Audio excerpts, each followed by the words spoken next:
proudest moments in your life? And this can only be said from a wrestler, is you being carried out somewhere. Yes, 100%.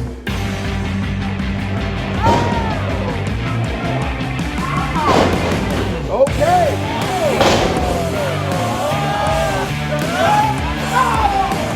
I hit hard, so I don't need to look pretty. I don't care about looking pretty, I just want to know, does this hurt when I punch you? That's all I really care about.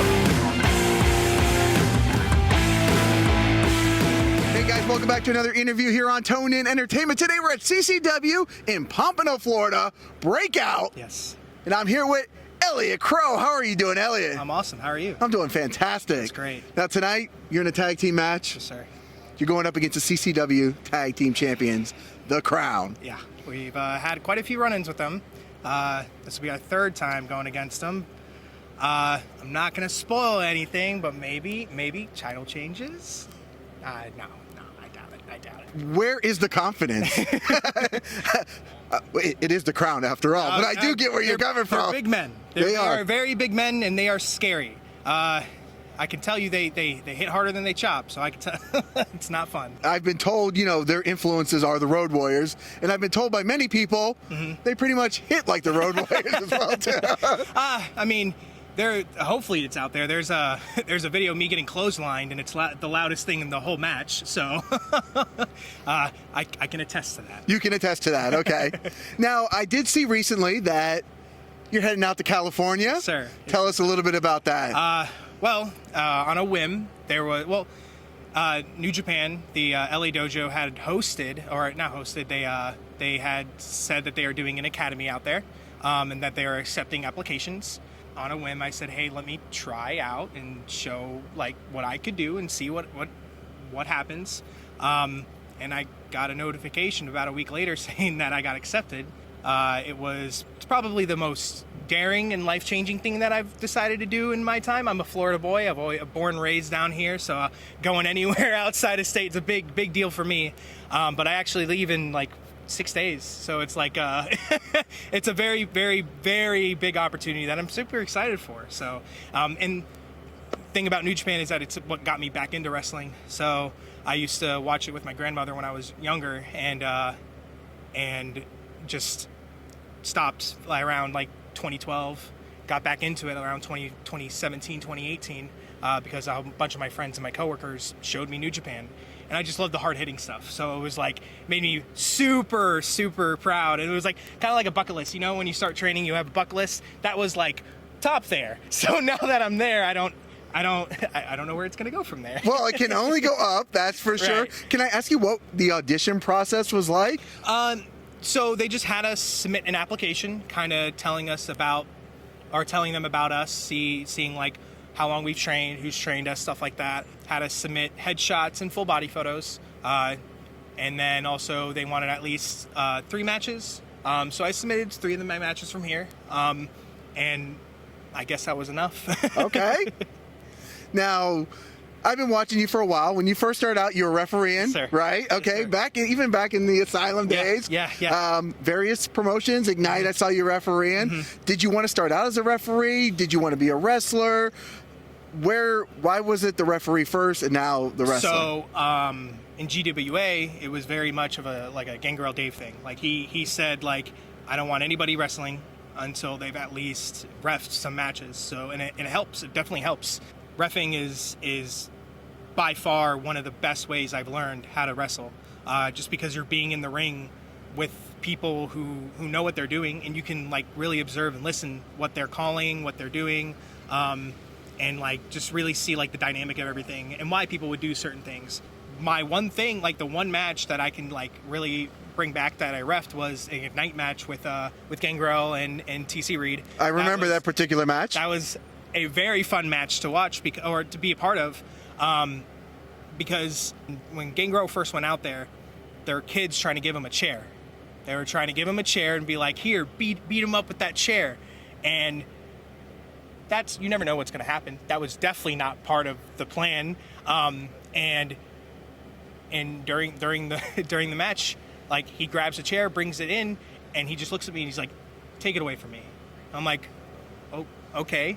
So I take it away when he goes to swing it, and I like threw it out, and then like he like kind of built heat on me throughout the whole match, like making me, like the ref, be the reason why he's losing. Then the finish comes down to where they do a big superplex, and then TC Reed rolls him up, and I count 1, 2, 3, and they kick out immediately to make it seem like it was my fault, and it was like I was the reason why it happened. And of course, Gangrel goes back and gets that chair and hits me square in the back with that chair, and then gives me an impaler. And I was like, this is one of my proudest and happiest moments that I've ever had in wrestling, period. It was very, very fun. It was one of the best things that I could ever, like, just to see the mind of somebody who's been a veteran for that long and see how he just built that match out of thin air. It was really cool. So one of the proudest moments in your life, and this can only be said from a wrestler, is you being carried out somewhere. Yes, 100%. It was, yeah. Now, I've sat in the crowd many times while you've reffed, while you've wrestled. People who've seen you for the first time. The first thing they say is, wow, look at that mustache. What's the origin story of the mustache? And why is it so epic? Really, it's for some reason, for the longest time, the only facial hair I could grow. I couldn't grow anything else. Okay. So I just decided I'm going to rock the mustache for a little. And then I guess, I decided to grow out my hair and the mustache at the same time. So, rocking the best of both worlds, I guess I started... the gimmick when I first started Elliott Qrow was be very 80s rocker. So I was just like, let me grow the mustache out a little, make it to kind of solidify that. And then I started growing out the hair, and now it's kind of become a staple. I like it. It's 100% a staple. If you shave that mustache, we're gonna have a lot of beef here. I do. My favorite thing is when the commentators talk about it. I was reffing for FSCW like a year ago, and their commentary is over the mic, like over the intercom. So okay. Everybody can hear it the whole time. And I reffed like 7 or 8 matches, and the only thing they talked about was the mustache. And I was like, all right, I have to keep cool because they're just making fun of me the whole time. And it's fun. It's just a fun thing to have. Now, I was in the crowd at Ignite when that particular match happened, and I did make a comment, and I don't know if you really heard me, but you look back at me, Gangrel gave you the impaler, and I said, oh, thank God his mustache absorbed the blood. And you kind of gave me a look, and I think you may have only heard mustache and looked at me, but I had to let that one out. I couldn't help myself. I don't blame you. You don't blame me, okay. It's good. Now, you said you got the whole 80s rockers thing on, right? Tonight, you've got really cool tights, but usually you're wearing like the printed tights, the tiger prints. So this is kind of, I wanted to get something with my name on it, something that's kind of a little bit more personalized. The tiger print I'm gonna have, like that's I like it. I really do like it. It's like the perfect heel outfit right? Too. But this is more. These are more like 80s Vice synthwave, sort of like pop. That's what I'm trying to go for with this. So I'm trying to hit all of the 80s. The 80s are such a cool era. I love it. I'm a 90s kid. I was born in 97. I don't really know the 80s, but I love the music. I love the style, and I love like a lot about it. So if I can and I also love the wrestling. The 80s wrestling is by far the only thing that I watch nowadays, and just been picking up a lot of that and trying to put that into me. Like it's also just like myself, I guess, putting like, because just how much I love the 80s, just putting myself into the character as well. A little bit of Jaden Jenkins into Elliott Qrow. So okay, well, you said the 80s. I'm a huge 80s 90s type guy as well. What's your favorite music from the 80s? I really like pop. Like, you give me some, like, I've been listening to a lot of like Japanese city pop, which it's just pop music, but everything sang in Japanese. From the 80s? From the 80s. There's a lot of stuff like, my favorite album right now is Cologne. Okay. By Kumo. I love it. And then there's other stuff is like I've been liking a lot of like Rat. I really love Rat. And then you know, you can't go wrong with like metal, like Metallica and stuff like that. So. Yeah, of course. I mean, I'm going to see Guns N' Roses in like a couple months, so shows you where I'm at as well too. Spent a lot of money for Guns N' Roses, but still in 2023. Right. Favorite movie from the 80s? Total Recall. Oh, okay, an Arnold Schwarzenegger movie. Total Recall, Starship Troopers, RoboCop. Give me anything from that director. Oh, okay. I'm in love with that. I know RoboCop and like Starship Troopers are a little bit 90s, but Total Recall. Total Recall. 100%, yeah. Favorite wrestler from the 80s? We're going all 80s right now. If we are, can I say a tag team? Absolutely. Midnight Express. Beautiful Bobby and Stan Lane? Yes, sir. Okay. Yes, sir. That, like, Bobby Eaton is by far one of the people that I've been watching a lot recently. I could see the influences actually. No, and I'm being honest with the Bobby Eaton, from the look to the way you move in the ring and stuff like that. He's incredible. It was insane how good he is. The reason why Ric Flair only wrestled, it was one of his favorite opponents to wrestle. Him and Bob Anderson is, I think, his name. I think his name is Bob Anderson. He like debuted 80s, but he was more like a 90s guy. But I like his like early rookie stuff. His early rookie stuff is really good. But yeah, those would be like a lot of the ones that I've been personally, as of right now. There's a long list. I can't really go, but right now that I've been watching and that I've been studying on, those are probably like the ones that I've been really liking. Okay, now you do have a pretty sweet super kick as well too. Is there somebody that you took influence from the super kick from? It's Shawn Michaels. I mean, the momentum, the position of the super kick, it definitely looks Shawn Michaels-esque. Yeah. I mean, Shawn Michaels was one of my favorite when I was growing up. I also liked him in like the Rockers. Like those are like definitely the up there. But it was like, you know, the super kick's probably one of like the one moves that every kid does when they're younger, and that's what, like, I mean, my friends and I, when we were younger, that's all we would do. We would throw super kicks at each other. So me really like I really like it, and plus I feel like it's flashy enough to where it can be impactful. You know what I mean? Yeah, definitely. Now you're heading out to California. What are some of the biggest challenges that you think you're going to face while you're out there? How long you said 3 months? 3 you're months. going to be out there? Wow, 3 months. I mean, it was just realistically was housing, just trying to find a place to live. That was it's so expensive out there.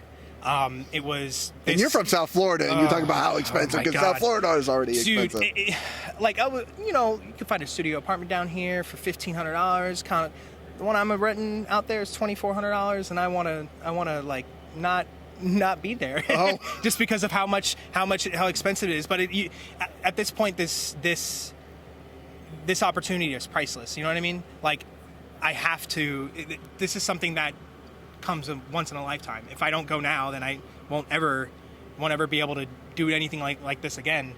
But I mean, honestly, just the financial side of it, it's going to be really expensive, but I mean, it's going to be worth it in the end of everything. Right. So I saw somebody did start up like a GoFundMe to help you raise, and you did hit the first goal. Yeah. But we could probably use a few more dollars thrown into that account, right? Definitely. And that's the thing. That was like one of my coworkers. I've worked at my job for 7 years, and they've seen me go from being a snot-nosed kid to a wrestler or somebody, and they're the ones that got me into wrestling, or I should say back into wrestling, and they were all for me becoming, like, falling into the stream and becoming a wrestler and everything. And as soon as they were like the first people I told as well about going out to LA, and they didn't even tell me that they were doing this. They just kind of were like, one day they nature. Yes. One day they came up to me, I think it was like a week and a half ago, and they were like, "Hey, we did this for you." And I'm like, "What?" And they went around to other people at my job, and they raised like $1,700, and it was some of like it's probably the best thing that's anybody's ever done for me. And I've grown up a lot with like hardships and being able to trust people and stuff like that, and having somebody do something like that, It's hard to say, and it just kept growing. And within the first 3 days, we hit the goal, and I was just like, what? And I was like, what is happening? It just makes me realize like how much people really care, and it's hard to put a like gauge on how much people care. And like, I guess monetarily you can kind of like, say, hey, this is how much people care, but it's by far the most like crazy thing that's ever happened to me in gratitude that people have shown me. And if you want to donate, you don't have to, but it's on my Instagram and stuff if you want to do that. Every few dollars helps, Every right? few dollars helps, yeah. Now, when you're out there, are you going to be working while you're out there too? Or? Yeah, I've already applied to like 20 places. Oh, okay. So you started the application process. Yeah. Okay. Mm-hmm. Oh, I'm hoping as well as like CCW is doing a few shows out there. Correct. So yeah. I'm gonna try and do that. I know I'm gonna be out there during Mania weekend, so networking is a big thing that I'm gonna have to learn while I'm out there. But I'm also hoping like with the opportunity of like being able to train other people like Kushida, Fred Rosser, Rocky Romero, people like that, it'll at least be like, hey, there's some like Gangrel's already a big name, but like having like a few more will definitely credit like, or at least legitimize some of the things that I might be able to do. So what's the one thing you hope to walk away from this experience? Knowledge, just being able to come out there, come back and be like, I learned. And that's the one thing that I want, is just to be able to learn. Like every day is a new experience, and every day is an opportunity to learn. And that's really all I want, is just more knowledge. Well, I'm really glad we're making this interview happen. You know, you've been on my list for a while now. It's been one of those people, my wife is like, when are you going to interview, Elliott? We got to get Elliott on the show. And I'm like, I know, he's on my list. And I saw the New Japan thing. I'm like, we have to make it happen right now. Because you're going to come back and you're going to be a big star, and you're going to have no time for us little guys. I'm kidding. Elliott, where can people look you up at? Elliott.Qrow with the Q, Qrow, 2 L's, 2 T's in Elliott. On Instagram and Twitter. Not really a Facebook right now, but we're working on it.